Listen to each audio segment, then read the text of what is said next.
Es quizás la eterna pregunta.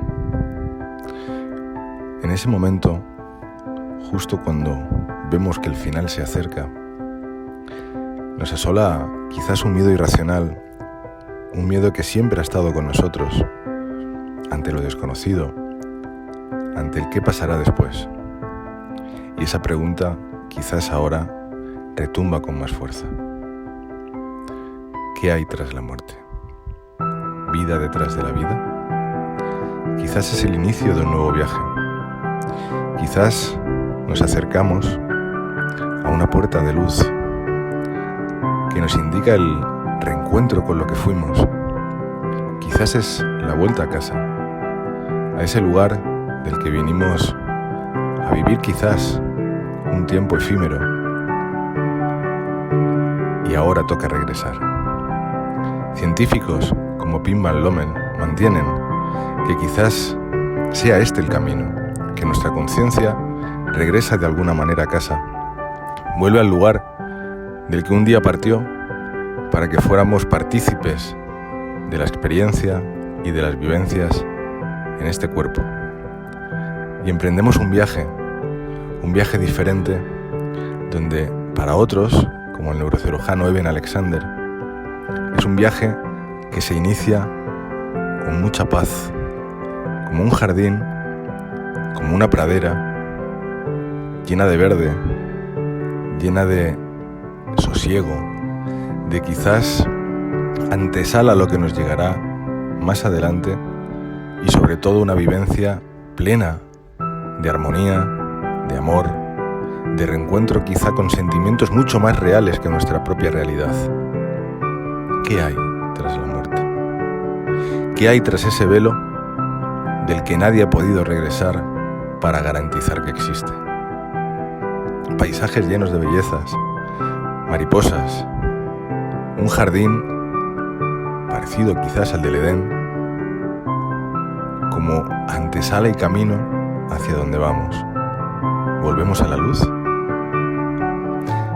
Pero quizás tan solo es otra teoría. Cuando todo acaba, cuando cerramos los ojos, sentimos que nuestra vida simplemente ha sido como una pequeña vela, efímera, breve, apasionante, sin duda, pero que en algún momento se apaga y quizás solo entonces nos quede la oscuridad. ¿Qué tal, amigos, amigas? Bienvenidos a vuestro rincón, bienvenidos a Charlas de Rincón.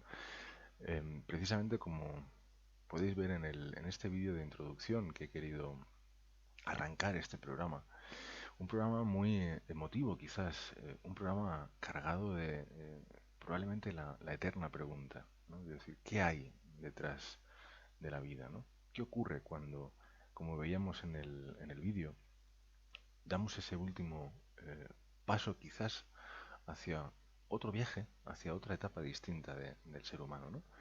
Hacia esa conciencia, ¿no?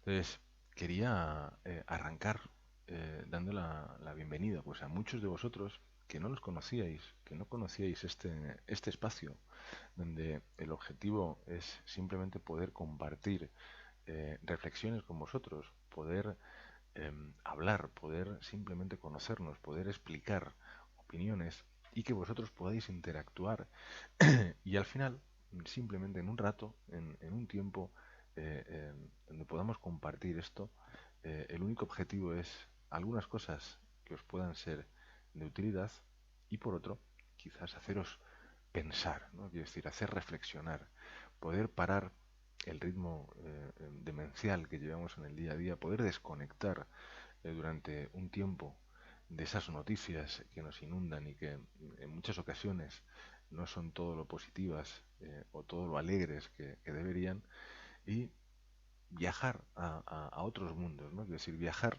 con el pensamiento, con la imaginación, con esas reflexiones, poder imaginar y poder reflexionar sobre cuestiones, por ejemplo, tan emocionantes, tan apasionantes como es la que vamos a tocar esta noche.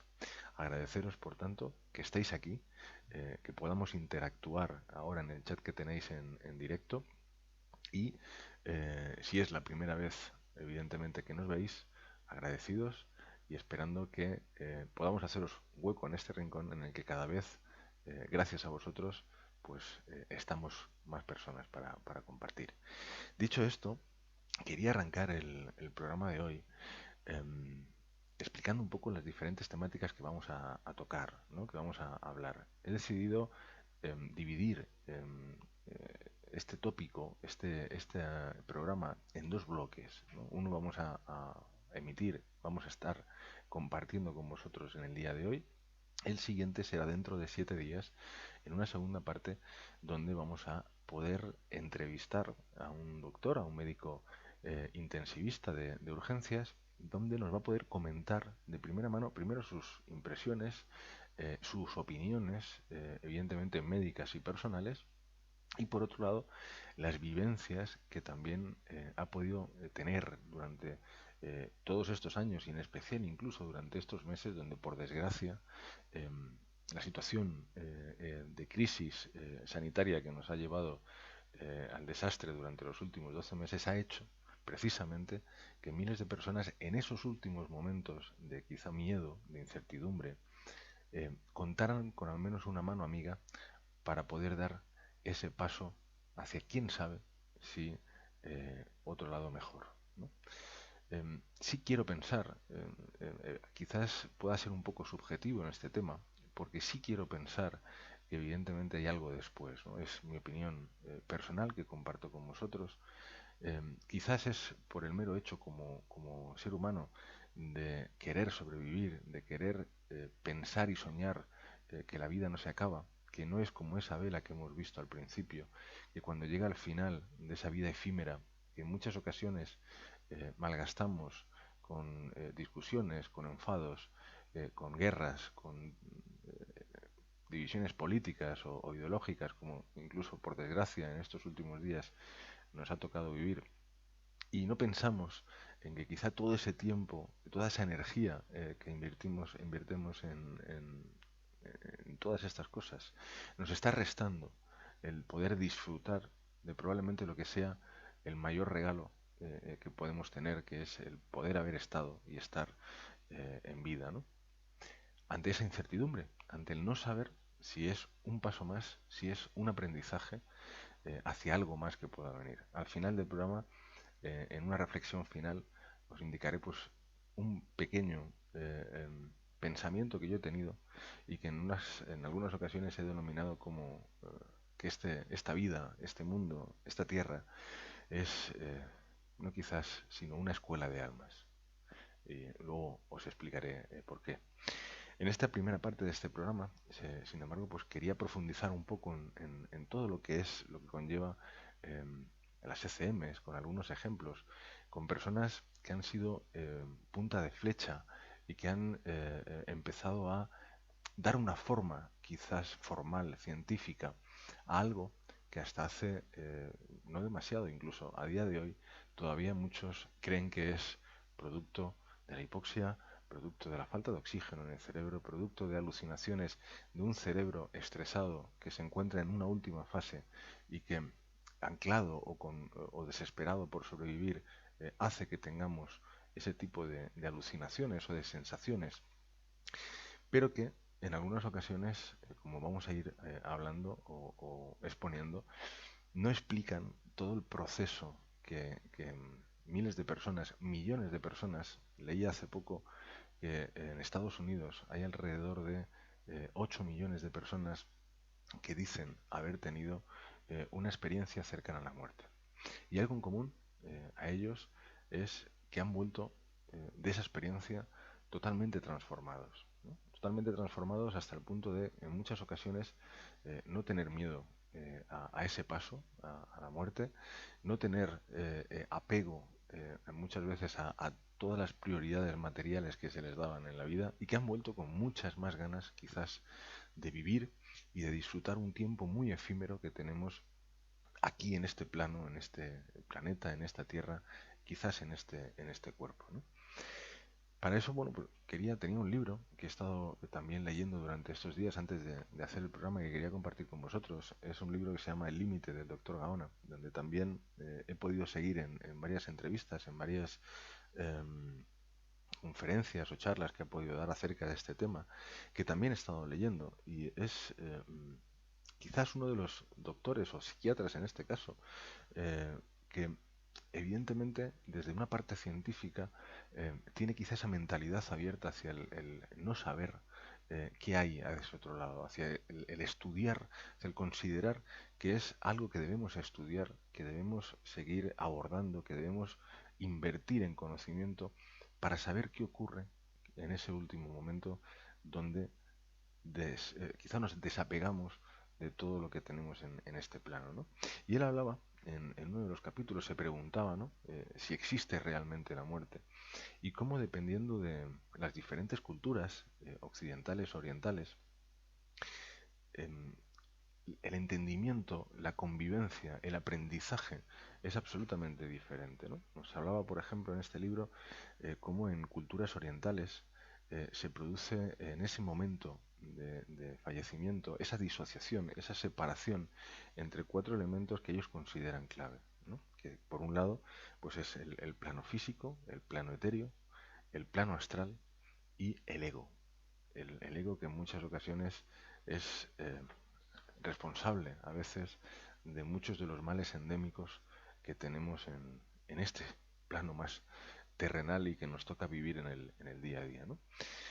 Y habla precisamente de cómo muchas culturas orientales convergen en ese pensamiento donde la consciencia, una vez llegado ese momento, va a otro plano, va a otro lugar de existencia, donde incluso, detalla, eh, cómo hay un periodo, hay un lugar que aquí denominaríamos purgatorio, ¿no? Donde esa conciencia, ese alma, ese espíritu, llámalo como te sientas mejor, como mejor encaje contigo, incluso permanece allí a modo de preparación, a modo de fase de aprendizaje para seguir al siguiente nivel, un tercio incluso de la vida que ha vivido, que ha tocado vivir en la Tierra, ¿no? O sea, hasta ese nivel quizá llegan en el detalle de procesos y tiempos en ese procedimiento que es el pasar de la vida a la muerte. Sin embargo, en Occidente hemos intentado ocultar, hemos intentado separar o alejar de nosotros esa figura y le hemos incluso eh, puesto una imagen como la parca, como algo negativo, como algo que viene a arrancarnos de la vida con una connotación puramente o en muchas ocasiones negativa, ¿no? Y que nos ha hecho como sociedad el hacer tabú muchas veces de la muerte, ¿no? Donde hemos dejado de convivir con ella, de querer entenderla o de simplemente entender que es un proceso natural por el que todos vamos a estar obligados a pasar, ¿no? Es algo natural, que sin embargo hemos intentado obviar y mirar hacia otro lado hasta que llega ese momento, ¿no? Y cuando llega ese momento, pues en muchas ocasiones incluso hemos desterrado, ¿no?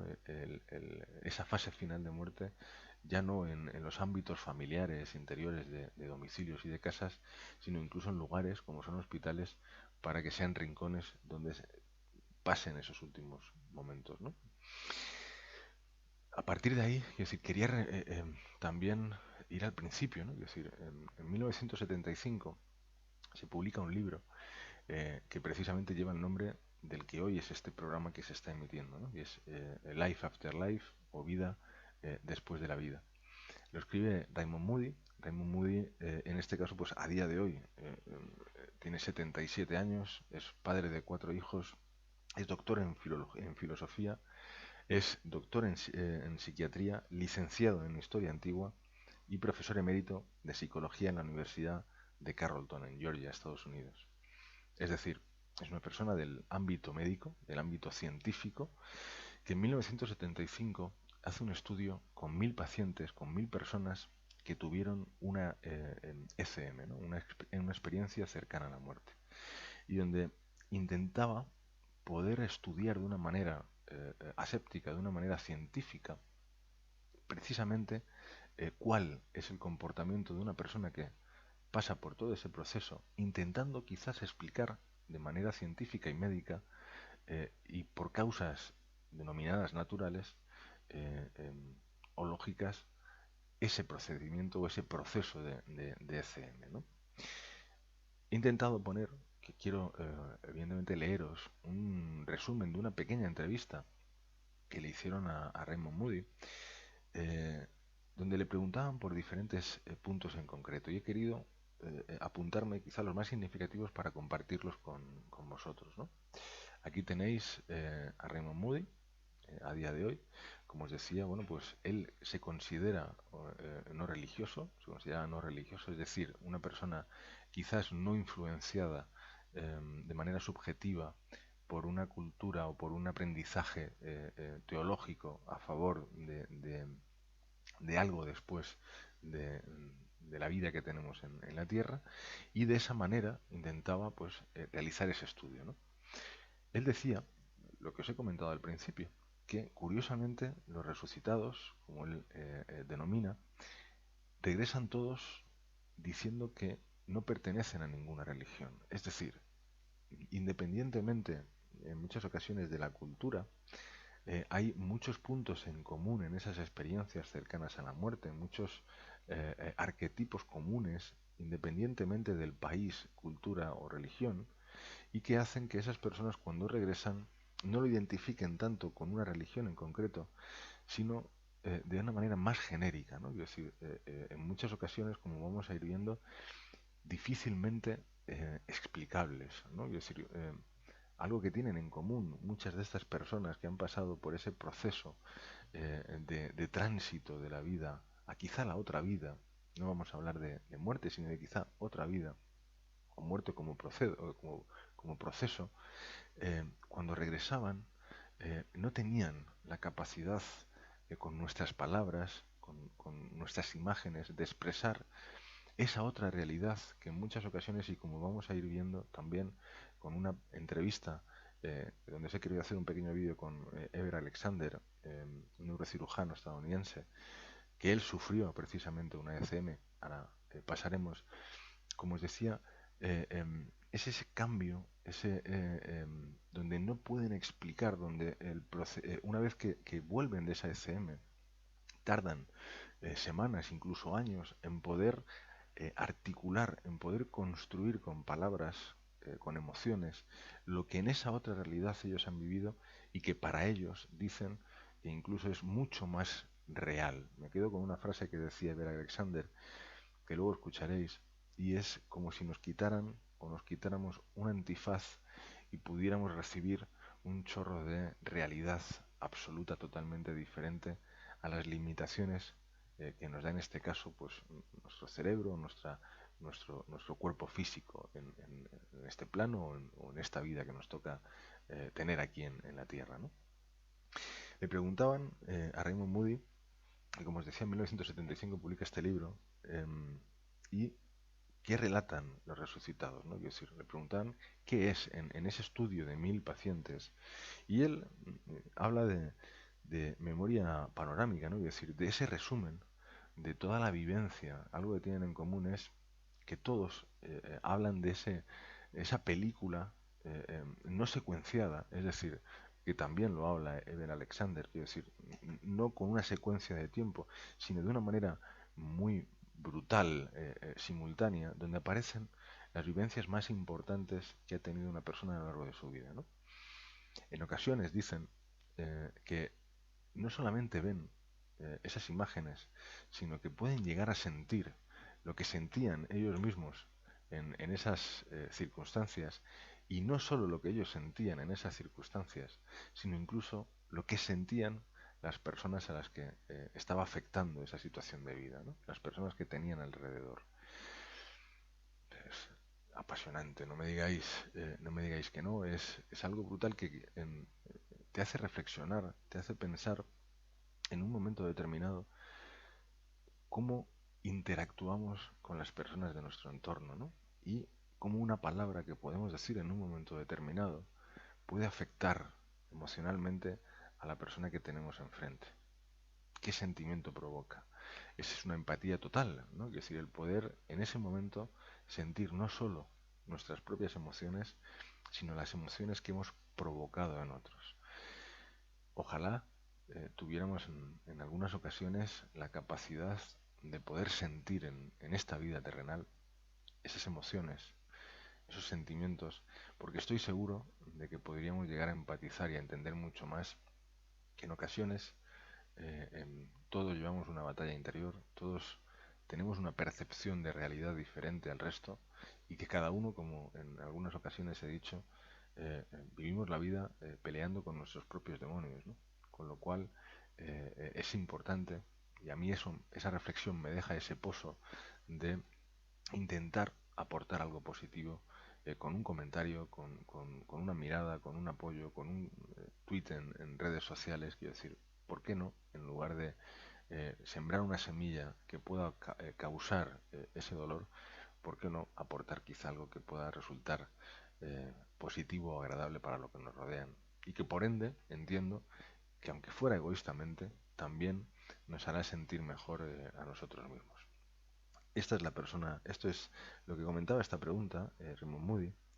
También hablaba de que coinciden en ser recibidos, algo común en diferentes culturas o en diferentes personas, como os decía, de diferentes religiones.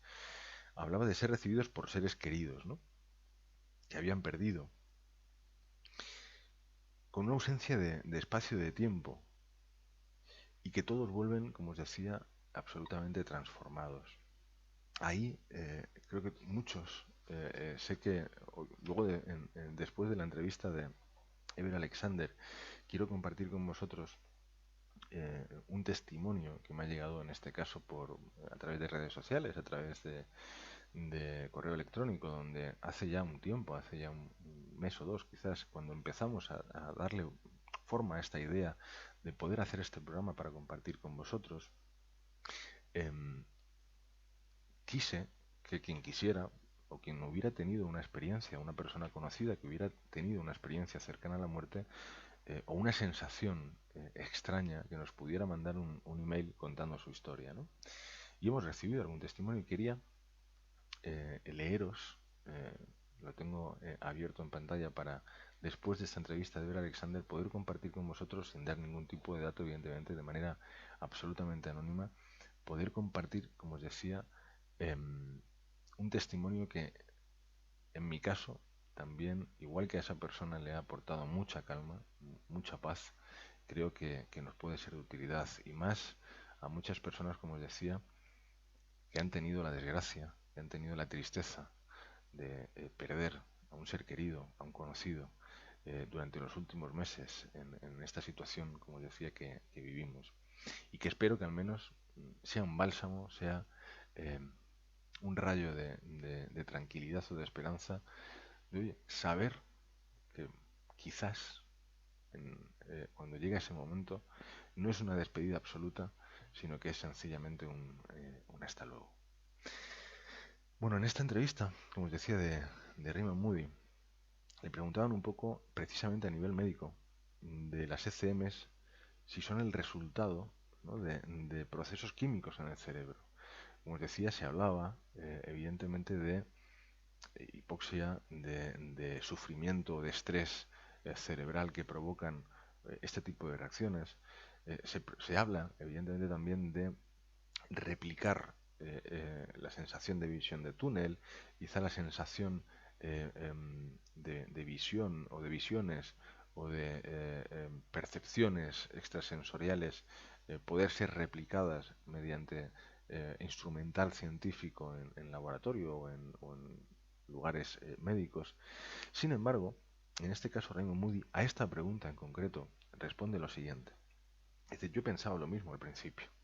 Yo como médico, como científico, como persona objetiva y analítica, pensaba exactamente lo mismo. Pero con el tiempo, mi intelecto tuvo que admitir que muchas cosas no podían explicarse de este modo. Cuando alguien te dice que ha estado fuera de su cuerpo y ha visto lo que ocurría en otras salas con absoluta precisión y exactitud, al menos te quedas perplejo y tienes la sensación de duda, de abrir una puerta y de quizás pensar que no sabemos todo lo que ocurre, que no sabemos todo lo que hay y que quizás deberíamos de tener esa mentalidad abierta hasta poder encontrar, si algún día lo hacemos, conclusiones y evidencias absolutas que puedan demostrar de un lado o de otro qué es lo que ocurre cuando dejamos de vivir, ¿no? Le preguntaban, ¿le da miedo la muerte? Y él decía, oh no, en absoluto. Me da mucho más miedo la vida. Y es una magnífica reflexión, ¿no? Es decir, cómo precisamente hay veces que la propia vida, el propio día a día, ese estrés diario, esa rutina, esa capacidad que hemos tenido de olvidar en muchas ocasiones lo espiritual, que no tiene que ver con lo religioso, sino simplemente lo espiritual, lo ancestral, el poder, esa visión chamánica de poder reflexionar sobre lo que somos, sobre de dónde venimos y a dónde vamos, esa filosofía humana ha sido desterrada o simplemente aislada y nos ha hecho probablemente no valorar el tiempo que tenemos y sobre todo cómo vivimos las emociones que tenemos. Es cierto que evidentemente estamos viviendo una situación complicada y es quizá un pequeño, haciendo una pequeña pausa, un pequeño comentario que os quería lanzar, ¿no? Es decir, es cierto que estamos viviendo una situación compleja, con millones de fallecidos a nivel mundial, con muchas personas que hemos perdido el trabajo, con muchas personas que tienen dificultades pues para eh, sobrevivir cada mes y prácticamente se vive al día, donde hay mucha tensión, donde se ha producido mucha crispación, mucha fatiga pandémica, mucha decepción con muchos comportamientos humanos. Sin embargo, estamos obviando quizás que no estamos aprovechando el poco o mucho tiempo que tenemos aquí, ¿no? Y que ese tiempo no va a volver. Ese tiempo lo vamos a gastar y tenemos que decidir no a 10 años vista, no a 50 años vista. Probablemente tengamos que decidir cada día cómo quieres vivir ese día, porque nunca sabremos, aunque tratemos de pensar que nunca va a llegar, nunca sabremos si el día que estamos viviendo hoy probablemente pudiera ser el último. Y si fuera así, estoy seguro de que a muchos de nosotros nos habrían quedado cosas que decir, nos hubiera gustado hacer algunas otras cosas, o quizá no decir o hacer algunas de las cosas que hemos dicho o hecho, ¿no? Entonces, con esa reflexión os dejo, ¿no? Es decir, sencillamente, ¿qué opináis de, evidentemente, no ser ajenos a los problemas del mundo, pero sí quizá ser un poquito más preocupados por los propios nuestros y por cómo sentimos y por cómo intentar que pese a que la situación es complicada, tenemos algo que es lo más valioso que hay ahora mismo en el mundo, que es tu vida, y que en algún momento tendremos que hacer ese viaje del que nos está hablando en este caso eh, Raymond Moody. Con esta entrevista en papel, quería presentaros ahora en este caso pues a Eben Alexander, otro neurocirujano americano también, nacido el 11 de diciembre de 1953 en Carolina del Norte, en Estados Unidos. Es profesor de la Escuela de Medicina de Harvard, que no es cualquier cosa. Es decir, en muchas ocasiones, cuando alguien eh, tiene una experiencia cercana a la muerte, la sensación es no contarlo, precisamente por no quedar como loco o no quedar como ser desprestigiado, ¿no? O quizá no tener el suficientemente peso para que esa vivencia pueda ser creída por el resto. Pero estamos hablando de personas, en este caso de opiniones científicas o de estudios, como en el caso de Raymond Moody, y en el caso de Ver Alexander, de una persona, como os decía, neurocirujano, 20 años o 30 años dedicado a la neurocirugía y el estudio neuronal del cerebro, su campo, el campo donde teóricamente todo pasa o todo no pasa y pasa en otro lado. Y profesor, como os decía, de una de las escuelas de medicina más prestigiosas del mundo, de Harvard. Tuvo una ECM en 2008 cuando sufrió una meningitis aguda que prácticamente lo dejó sin ningún tipo de actividad cerebral. Esa fue quizá la primera eh, cosa que chocó en este caso en Alexander, ¿no? Es decir, que una de las teorías es que la hipoxia o otro tipo de señal básica cerebral podía hacer que pudieran tener este tipo de vivencias. Pero en el caso de Ben Alexander no había absolutamente nada. Es decir, el estado tan agresivo de la meningitis que sufrió en 2008 provocó que entrara en coma y que no tuviera absolutamente ninguna señal de actividad cerebral, ¿no? Y nos contaba en una entrevista que he rescatado, que os pondré los orígenes en los comentarios de YouTube, y que me he permitido pues poder traducir con mi voz, estaba en este caso en inglés, y poderla grabar para que la podáis compartir y podáis ver su experiencia, su opinión y qué es lo que opina en este caso un neurocirujano como es Eben Alexander. Os dejo con ella y volvemos en apenas 3 minutos. Antes del coma, siempre había estado muy seguro de cómo interactuaban la mente y el cerebro, y estaba muy claro en ese terreno, que era el cerebro, el que te daba la conciencia, y que cuando el cerebro muere, la mente, el alma y la conciencia se van con él. Estaba claro. Ahora, sin embargo, después de pasar por el coma, puedo asegurarte que eso es completamente incorrecto, y que la mente y el cerebro no dependen de él. Entonces, en esta experiencia, apareció una melodía envolvente, una música brillante que empezó a girar frente a mí. Una melodía muy bella, comparada con el martilleo sordo que había escuchado durante eones. Giró una y otra vez a mi alrededor, iluminándolo todo. Esta es la parte más impactante y difícil de explicar, como si me hubieran quitado un antifaz y la realidad allí fuera mucho más viva, más real, interactiva y fresca que cualquier otra que hubiese conocido en esta experiencia terrenal. Y estaba allí, frente a una presencia divina y un orbe de luz brillante. Puedo decirte que el tiempo allí es completamente distinto a nuestro concepto. Eso dificultó entender mis recuerdos, porque nosotros tendemos a secuenciar las cosas. A mi lado, en el lado de esa mariposa que me acompañó durante mi experiencia, había una mujer muy bella.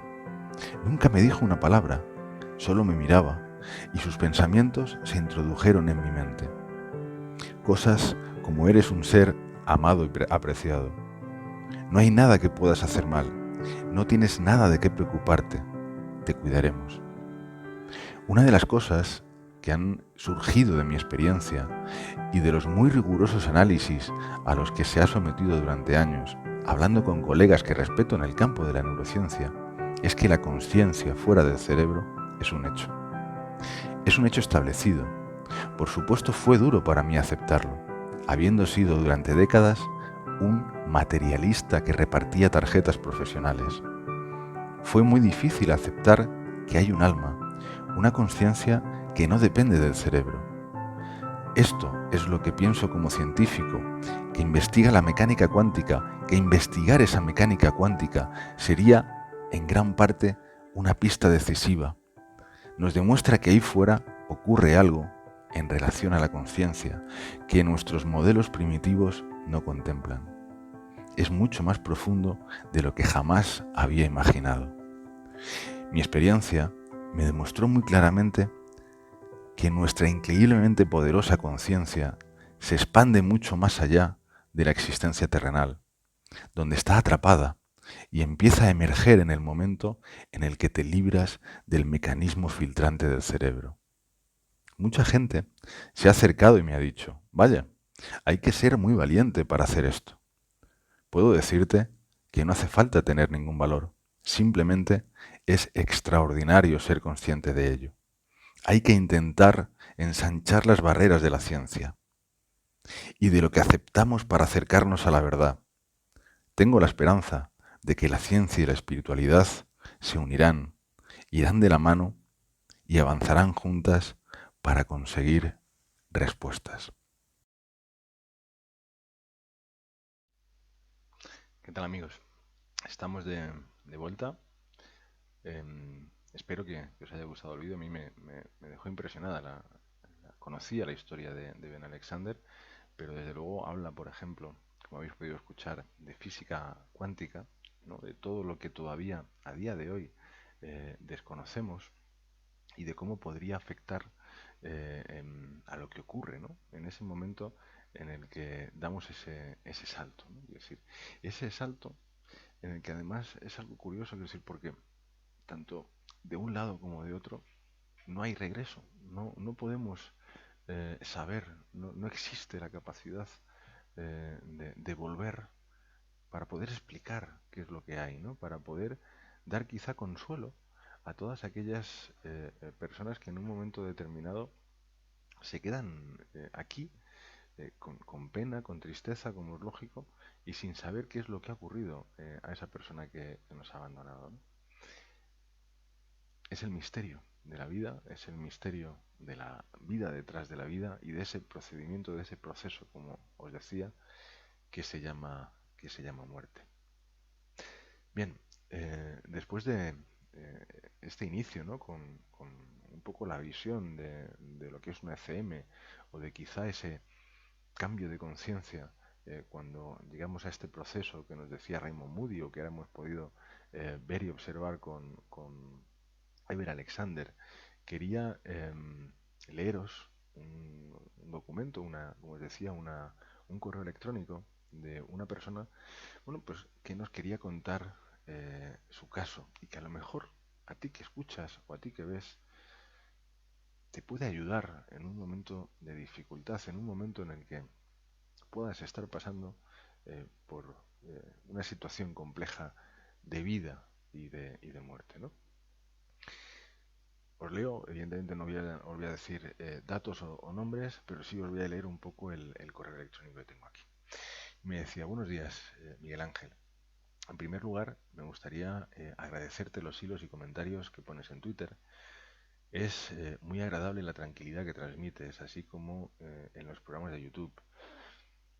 En este caso, casi se me escapa el nombre, eh, el único objetivo, como os decía, es intentar, en lo que pueda ser de utilidad, intentar al menos aportaros una visión, no la mía, sino diferente, porque yo reflexiono con vosotros, con las mismas temáticas que preparo para los programas, y al menos tranquilidad en un mundo de caos, ¿no?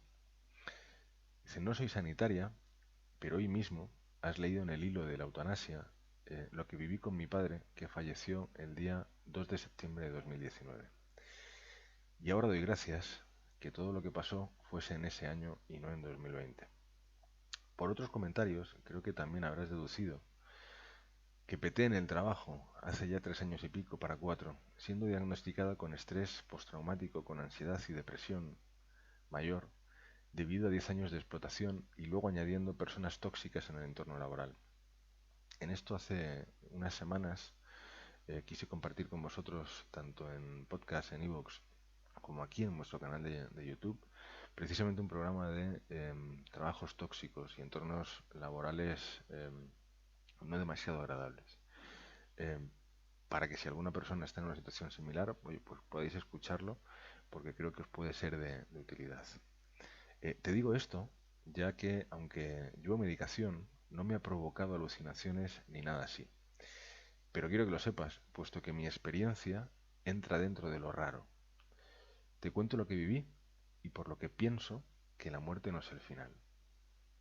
Para ponerte en situación, en enero de 2019, mi padre fue diagnosticado de cáncer de estómago. El día 7 de marzo le operaron, pero no pudieron realizar ningún tipo de intervención, ya que se había extendido a páncreas, arterias del estómago e hígado. Debido a su edad, no recibió ningún tipo de tratamiento, puesto que hubiese empeorado su calidad de vida. Solo transfusiones periódicas por anemia que le producía el cáncer y cuidados paliativos en casa la oncóloga. En privado, y tras insistirla mucho, me dijo que le quedaban entre 3 y 6 meses de vida, algo que nunca le dijimos. Pasó su enfermedad en casa, sin dolores, aunque debilitándose poco a poco. A mediados de agosto, la doctora de paliativos nos comunicó que había que decidir si ya se quedaba en casa o si se le ingresaba, puesto que más adelante podría no ser posible, por su extrema debilidad. Nunca se le dijo directamente de que esa decisión que había que tomar era para morir en un sitio o en otro, pero queríamos que él decidiese para respetar sus deseos. Mi padre lo único que pidió era que quería estar solo en una habitación y que iba a echar mucho de menos sus arbolitos. La casa de mis padres está en un sitio donde se ven árboles desde sus sillones por la cristalera de la terraza. Finalmente, le ingresamos en un hospital privado, en habitación individual, y quedaba un parque con árboles, el miércoles 28 de agosto. Nos turnábamos para que estuviese todo el día acompañado. El viernes 30 le indican a mi hermana que la noche anterior había estado llamando a su padre y a su madre, y alguien más, perdón, que no sabemos quién era, y a mi madre. Cuando mi hermana se fue, le pregunté qué había soñado o pasado, sin afrontar nunca el tema de la muerte muy directamente. En los días de transfusiones iba yo con él, hablábamos un poco más claro delante de mi madre. Él no quería hacerlo porque no quería causarle más dolor. Me dijo que cosas, pero no quiso contármelas, y yo dejé de insistir al ver que no quería hablar de ello. Esa tarde cuando me fui, no sabía que ya había perdido a mi padre, puesto que el sábado 31 cuando llegué y despertó, ya estaba totalmente desvariando. Ya su voz no era esa voz potente que siempre tuvo, era un susurro grave y quebrado, y estaba muy inquieto y molesto. Ya empezaron a medicarle vía subcutánea. Esa noche se quedó mi hermana. El domingo 1 ya estaba yo cuando despertó y empezó la pesadilla. Estaba fatal, se quería morir, le dolía absolutamente todo. La doctora pasó a una medicación más fuerte que por lo menos le tendría dormido y menos inquieto. Esa noche me quedé yo. Y ahí empieza mi experiencia. De madrugada me salí a una terraza que había en la planta con un café. Empezó a hacer aire. Las hojas de los árboles del parque se empezaron a mover, totalmente subjetivo. Pero era como si mi padre estuviese ahí, comunicándose conmigo. La tarde siguiente falleció. Aún recuerdo su mirada cuando me fui el lunes al mediodía. Se medio despertó. Era la misma mirada de mi abuela antes de fallecer, una mirada apagada, pero que te busca y te ve. Es como una despedida. Se preparó todo para que fuese lo más breve posible. El día 3 era el tanatorio y por la tarde el responso y la incineración, para hacer el entierro al día siguiente. Me levanté el día 3 pensando cómo podría hacer frente a todo, pero de repente sentí una tranquilidad y una calma que solo volví a sentir otro día y que hace mucho que no siento. No puedo explicar cómo fue. No fue algo de repente y que me dio las fuerzas necesarias para afrontar el día en el tanatorio y el entierro al día siguiente. Cuando eso pasó, lógicamente por mis circunstancias, tuve uno de los días de no poder salir de la cama. Solo podía llorar. Me pasó durante toda la enfermedad de mi padre. Mi vecina me ayudó mucho. Me sacaba a mis perros, ¿no? De repente sentí cómo se hundía el otro lado de la cama y me giré esperando a mi gata, que venía a consolarme como solía hacer, pero no estaba. Dije, papá, ¿eres tú? Y volví a sentir esa calma y serenidad. Le sentí conmigo un tiempo. Lógicamente, todo es subjetivo, pero lo de la calma no tengo explicación, ni esas sensaciones de paz absolutamente total. ¿Es la mente? No lo sé, pero consuela. Es una magnífico relato de una experiencia donde en ocasiones eh, ese paso es tan sutil, es, es como una caricia que te pone el vello de punta y que no tiene lógica por lo intangible, por lo breve, por lo efímero, pero que el que lo siente sabe que quizás es algo distinto. Es algo distinto y no es eh, probablemente natural, ¿no?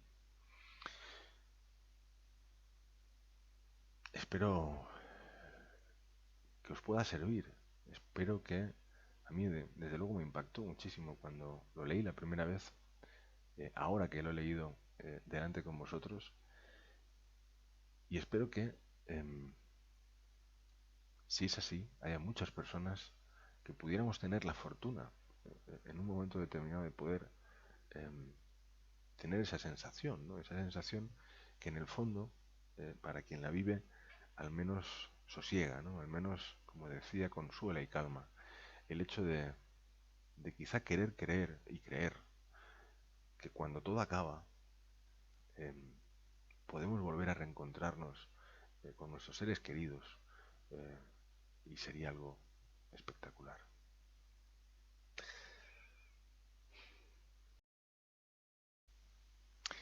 Y tras esta carta, tras este email, sí quería compartir con vosotros quizá esa reflexión que os decía al principio, ¿no? ¿Y si esto no es más que una escuela de almas? Un lugar donde venimos quizá a aprender, quizá a evolucionar, a sentir, a vivir, a vivir un tiempo eh, totalmente diferente, efímero, para luego poder avanzar y seguir al siguiente nivel. No sé, hay veces que me he parado a pensar, ¿no? Eh, por la noche, antes de dormir, o incluso mirando como me gusta al cielo cuando está absolutamente despejado y tienes esa televisión gigante arriba, ¿no? Que te enseña el infinito, que te enseña lo inexplicable, tan inexplicable como la propia vida, como el propio saber hacia dónde va un alma o dónde va una conciencia cuando dejamos esta tierra. Y quizás estamos aquí simplemente para poder aprender y evolucionar y sentir.